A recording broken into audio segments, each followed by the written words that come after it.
আসসালামু আলাইকুম। মেশ নেবুলাইজারটা আপনারা যেভাবে সেট করবেন, আপনারা নেবুলাইজারের সাথে আপনারা মাস্ক পাবেন ছোট বড়দের জন্য। মাউথপিস থাকবে, কেবল দেয়া থাকবে। চার্জারের সাথে আপনারা চালাতে পারবেন। অবশ্যই ১ম এ চার্জারের সাথে এড করবেন। এইখানে আপনাদের ওষুধটা বা যার যেই রকম ওষুধ ব্যবহার করবেন সেই ওষুধটা এখানে ঢেলে নিবেন। তারপরে ব্যাটারিটা আপনার সংযোগ দিয়ে আপনারা চালাবেন। অবশ্যই একটা জিনিস খেয়াল রাখবেন, যখন কারেন্ট থাকবে না তখন ব্যাটারি দিয়ে চালাবেন।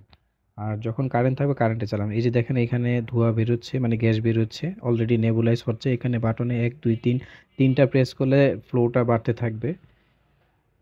আমি এখন যে কেবলের মাধ্যমে কিভাবে ইউজ করতে হয় সেটা দেখাচ্ছি। এই যে কেবলটা এখানে সেট করবেন।